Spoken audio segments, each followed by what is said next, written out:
I'm Jack Klugman, and I've got a secret. From Hollywood, the show that reveals all, I've Got a Secret. And now, let's meet the star of I've Got a Secret, Steve Allen. Hi, Jack.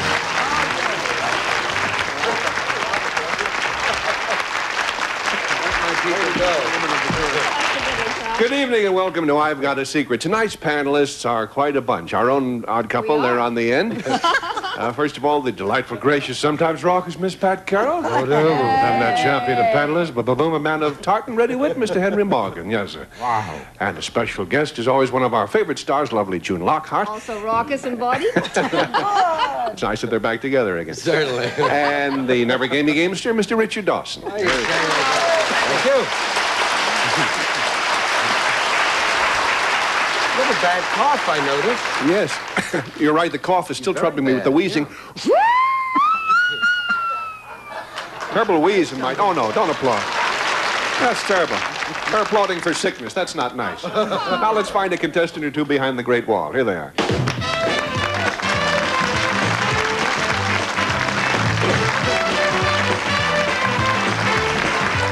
Panel, for the moment, we will refer to these two distinguished gentlemen just as Mr. X and Mr. Y. Mr. X, where are you from? From Inglewood. All right. And Mr. Y? Los Angeles. Los Angeles, he said after a moment's thought, if that means anything. All right. Well, now, if you gentlemen will share your secret with me, we'll let the audience know what it is. First of all, you, sir? Huh? And now you?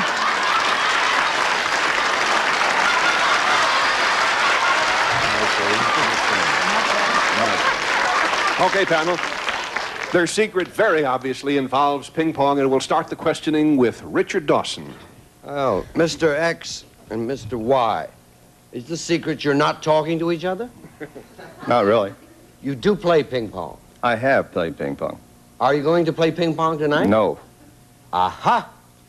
They probably would enjoy it, but we don't have time. Pardon? I say they might enjoy it, but we don't have time. Oh, we don't have time. No. Sir, have you ever played with this gentleman, Mr. X? No. Never. Have you ever met him before? I don't think so. I notice you're both holding those bats rather strangely, the way on candid camera they used to hold suitcases and say, could you tell me the way to the bank? Are you wired for sound? Not really. Would you like to be wired? One down and three to go. Pat Carroll. Well, Mr. X, if you're not going to play ping pong, what are you doing here this evening? Visiting. Pardon? Just visiting, he says. Oh, well, this has nothing to do then with ping pong. I told you very clearly it does have to do with ping pong. But you are not going to play a game of ping pong. That's correct. What are you going to do with your paddles? Are you None going of to your beat each other? No, Does it have to do with something? Something what, Pat? I was going to say, does it have to do with something of playing ping pong in a different way, like with a squash or something? As it happens, no, it does not. Henry Morgan's turn. You remember Henry Morgan's turn, ladies and gentlemen? The whole family, you know. Mr. X, you're holding your paddle with the red side out, and Mr. Y's has the green side out. Does that have any meaning at all? No, sir. Fine. Just Merry Christmas, that's all. Right. Same to you, or stop, go, don't come out. Do you have anything to do with the manufacture of ping pong? No, sir.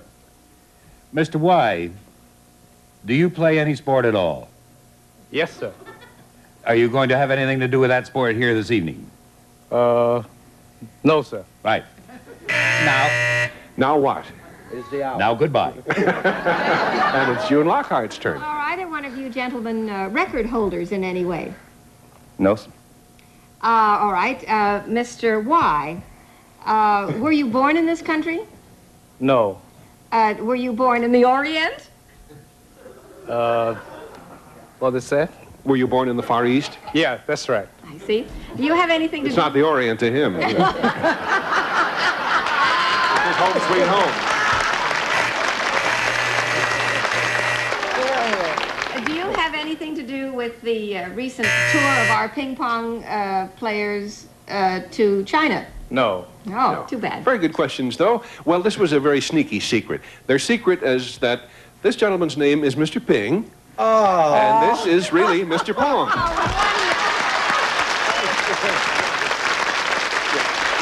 penalty on that. Mr. William Ping are you a plastic technician, sir? Yes. Remarkable what they can do with plastic now. No, I mean he works in plastics. And your full name, sir? Sick cow Pong. Sick cow Pong? And I'm not surprised. Well, you've probably been hearing jokes about sick cows and their pong all your life, so I'm not going to bother about that. What do you do for a living? I'm a technical writer. All right. You'll have to prove that to me, Mr. Bond. No, he really is. He once used to live in Hong Kong, didn't you? Yeah, that's right. Yeah. He's one of the Hong Kong Pongs.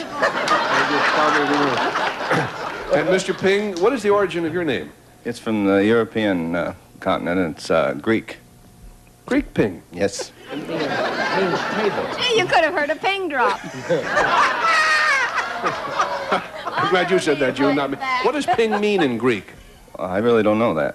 You're taking a heck of a chance walking around, then. Yes, Henry. Miss Ping, you ever been in jail? Because if you had been, you could be a sing-sing Ping. Right? True. Well, gentlemen, thank you very much. I think we better put a stop to this nonsense right now. We'll be right back. Thank you, Mr. Ping and Mr. Pong. I've Got a Secret will continue in just one thing. You're having breakfast with the stars on Game Show Network. Stay tuned. Picasso, Mondrian, Van Gogh, Montalban. Tooth Angel. Looks very... No, the Tooth Fairy. That's it. You got it. Draw your own conclusions. Win, lose, or draw today at 11:30 a.m. Eastern only on Game Show Network. And now let's welcome our next contestant.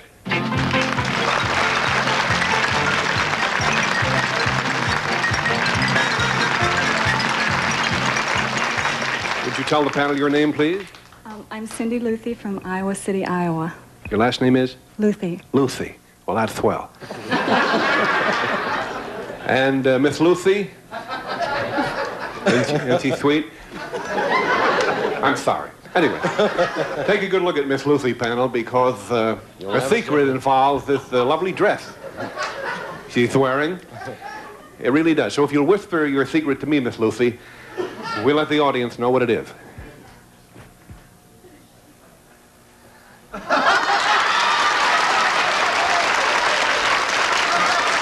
Take it off. Take it off. What do you mean, take it off? Come on. We'll start the questioning with Pat Carroll.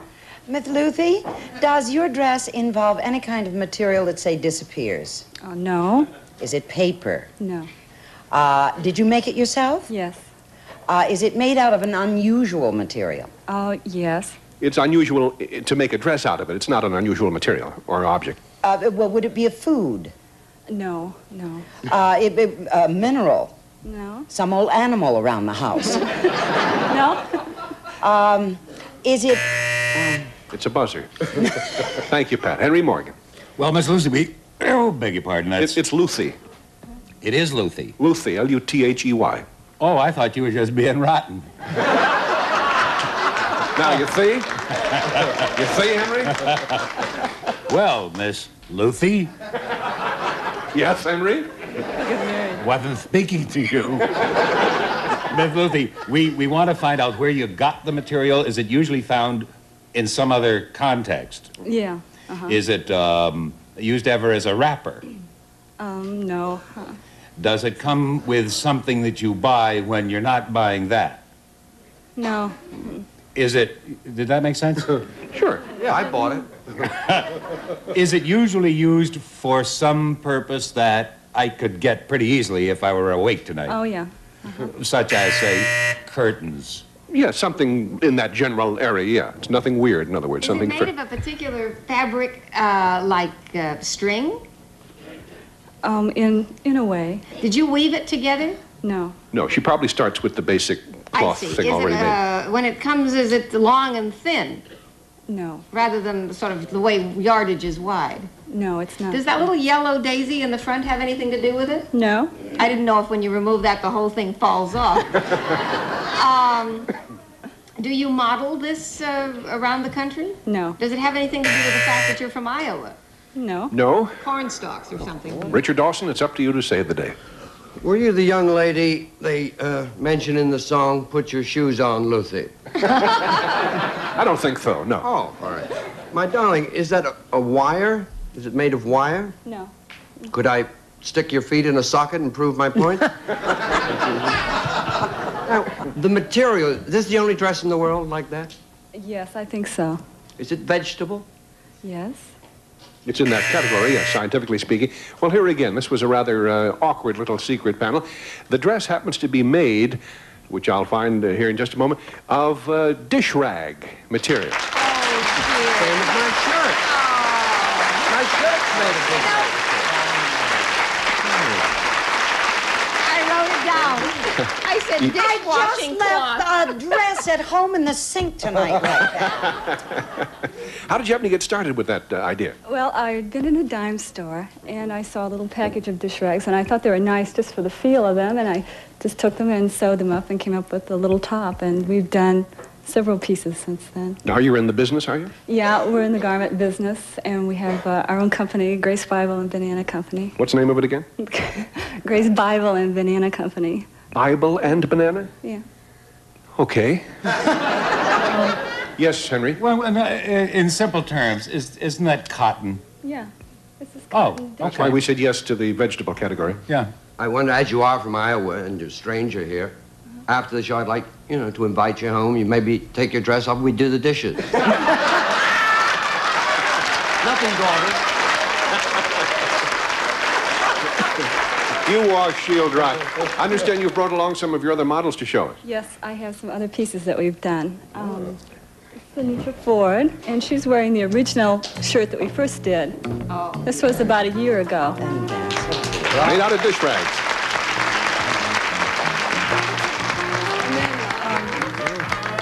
Janice Pennington is wearing one of our new summer pieces.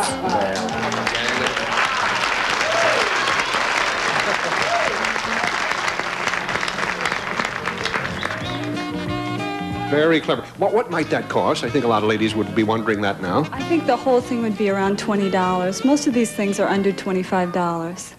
Well, it's very attractive, and good luck with the Bible and Banana Company. You're very creative, and thank you so much for joining us. We will be right back. We'll be back with our guest star, Jack Klugman, right after these messages. Well, Johnny, a lady in the audience gave me a cough drop, and it makes me go... Helps an awful lot to have that cleared up like that. Now let's welcome tonight's guest star from The Odd Couple, Mr. Jack Klugman.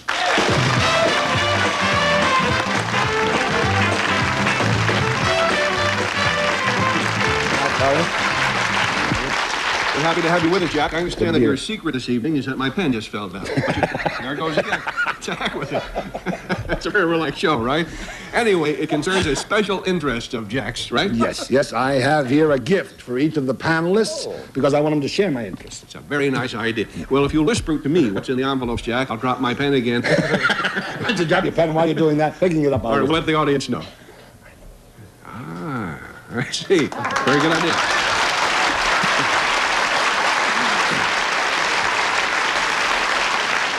Okay, panel, on your toes. Jack's secret concerns what he brought to you as gifts in these envelopes so that you can share his interest. Let's say we'll start the questioning with Henry Morgan.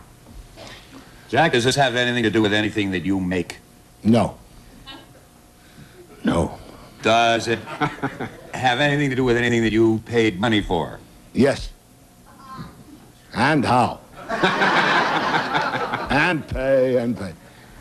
Oh, you divorced too? Anyway, the paper inside the envelope, does it represent something else? I mean, the paper isn't it, is it? Or is it? All right, I'll make that simple. Yes, it does represent, in a sense, something else. That is, the paper will give us the right to something. Mm-hmm. Yes. Very good groundwork there, Henry. Is what that paper represents, is this going to be something good for us? Could be. Could be. For me, not, but could be. Is there printing on these little whatever it is in there? Yes. Is it something small that you buy at a window? Yes. At a racetrack? Yes. Are they pari-mutuel tickets? Yeah. Got right off the bat. Yeah. Okay. June knows me too well. All right. To those who know the real Jack Klugman, you're right. You got to think of horse races right off the bat. Down more than that? Well, no, you've actually got the secret, dear. One of the tickets that you're going to receive is really worth money because one of the four is literally a winning ticket. So, Jack, you want to tell the panelists how we're going to handle it from this point? Yeah, see, in a minute we're going to see the race on film, but first I'm going to let you pick out one of the tickets, see? Then I'll tell you something about the horses. One of them's a winner. We'll get over there and do that. Right. Go. Richard. Thank you. June. Thank you. Henry. This is marvelous. Thank you. I don't have a choice. Okay, now, what's your number? Well, I have to have a number? Yeah. Oh, do I look Inside the inside? number, I have, I don't even know how to read these. He'll tell you. It says win. I won already. Number three. Oh, number three. Number three. It's Rocket's Wrangler. It's by Pellegrin. The odds at post time were 18 to 1. If this horse wins, you collect about $38. $38? Do I get it right here on the air? If you win, yeah. You'll Rocket's pay Wrangler. cash. Number 5. Number 5 is Turnaround. He's from a good stable. At post time, the odds were 3 to 1. If Turnaround won, you got about $8. Ain't bad. For nothing. I mean, no investment. You'll win. Yes, June. Is this legal? Can we do this? We're doing it. No. Ours not the reason why. Okay. I have number 2 in the third Number race. 2, that horse is Cesare, and the odds at post time were 7 to 1. Now, if your horse wins, it's worth about $18. He's bred for speed. I know that horse has got a good shot. So am I bred for speed. 7 to 1. I'll bet on you. Oh, wait. I believe all tops. Cesare. Okay. And you have number 8. Yeah, it And has your to horse wait. is Mask Your Manners, and the horse, hey, he was the favorite. If he wins, you get about $6. He went up for 9 to 5, so you get $6. Okay? Thank you. So, all right, now we know your horse. Let's see the race, which was won yesterday at Santa Anita. Really was. Go. Here's the film. It's very exciting. This is a jolly. Come on, number 8. Come on, number Around the 3. front turn. On the outside, it's number 3, Rocket's Wrangler, in front by a head. 2, Cesare is second by half a length. Number 8, Mask Your Manners is third by 2.5 lengths. And number 5, Turnaround is trailing. In the stretch on the inside. Number 2, Cesare in front by a head. Number 3, Rocket Wrangler challenging for the lead is second. Here comes number 8, Mask Your Manners. Number 3, Rocket Wrangler, and 2, Cesare. Head and head. 3, Rocket Wrangler in front as they come down to the finish line. It's head and head. Cesare and Rocket Wrangler. Rocket Wrangler, Cesare. Cesare and Rocket Wrangler. He wins. I want to make a bet on him. Who's going to win this fight? Cesare on the inside. Please don't tear up your tickets. It's a photo finish.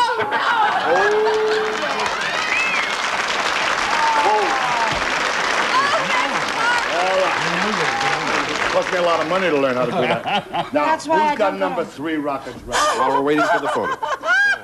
I lost, right? I'll give you $5 for that ticket. What? You right? give me I'll give you $5? $5. If you won, you would have won 8. I'll give you 5. I would have won 8? No, you would have won a lot more. Wait a minute. Why, you said 38. 18, You would have won 38. 38. Yes. I'll give you 5. though. No. No? No. She's going to go for the whole works. You're going to go for a holder of 2. Cesare, because it was between them. Do you want $5? Yes, I'm going to hold on to my You gonna hold on Cesare. too? Oh, yes. You don't know how much money I lost holding on. I'll sell you mine. What the heck? That's yours. All right. That's great. Okay, let's see. The photo results are in. Let's see who won. Okay. Here We'll it have the comes. results in just a second or two. Oh, Do hurry. Pat and I'm June, leading June by and Pat. Number 2, Cesare! $18 you won. You You're lucky kidding. No, $17.60 it was. That's the Now, most you go marvelous down, You go secret. down the next 60 days. See, you can go and collect $17.60, or You have to It'll go to the cost you track. $10 you got to go to the get track, there. Santa Anita, see. Yes. But I happen to be in that neighborhood a lot. I'll give you $5 for your ticket. No, I'm not going to take your lousy It'll cost you $5. $200 to go down and collect. You, baby. While they're figuring out this problem, we'll take a brief pause. Don't go away.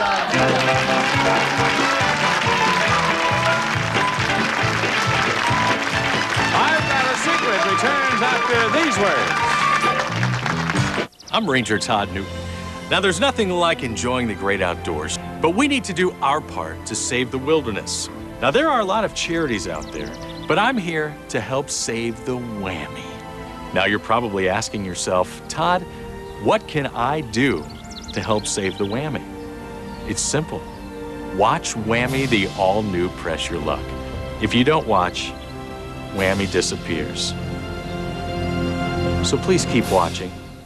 Seen that show? That show. What the friend you talking about? Would you calm the foe down, please? That show on Game Show Network, you know, where they partner up, ask questions. Are you friending with me? I'm not friending with you. You're friending with me, I'm gonna foe you up. Why you gotta be such a fat friend about it? Have you seen the show? They partner up, they gotta trust one another. Oh, yeah, I seen that show. It's a good show. Friend today it is. Hey, watch your mouth. It's just a game show. Friend or foe, weeknights at 10:30 only on Game Show Network. The friend you're looking at. Whoa!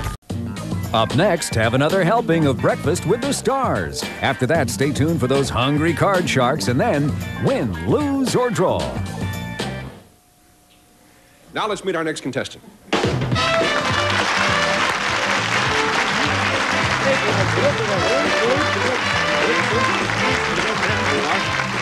Would you tell the panel your name, please? My name is Eddie LeVeque. And you live in Hollywood. All right, panel. Mr. LeVeque's secret concerns his motion picture career. And if you'll whisper your secret to me, Mr. LeVeque, we'll let the audience know what it is. Uh-huh.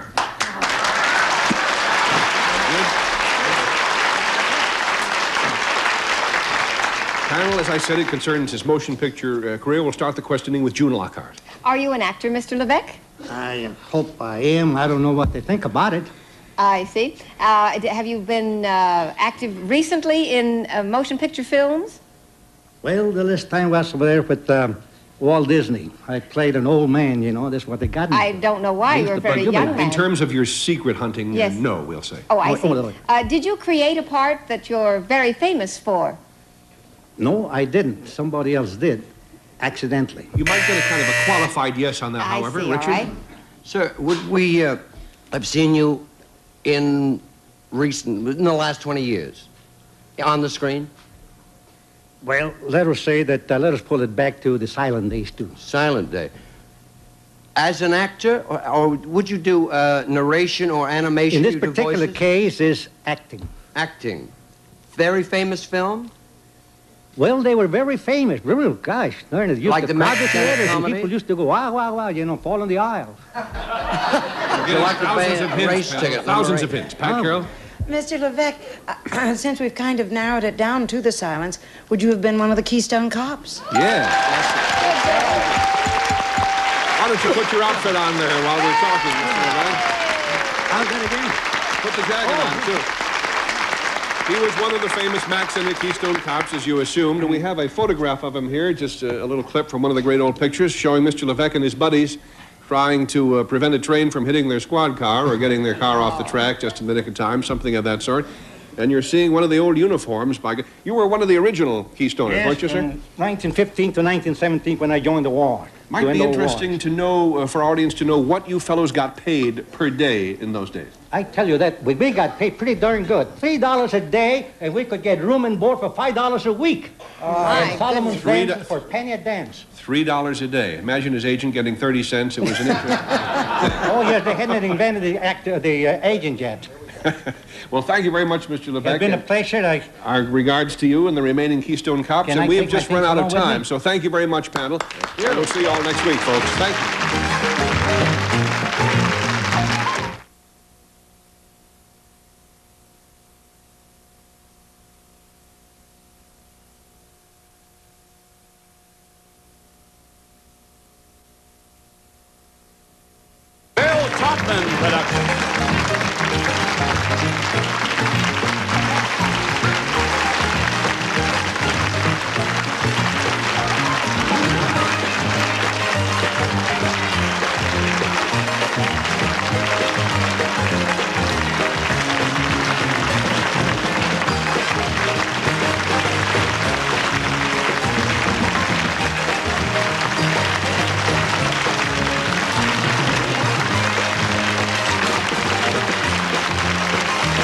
This program was recorded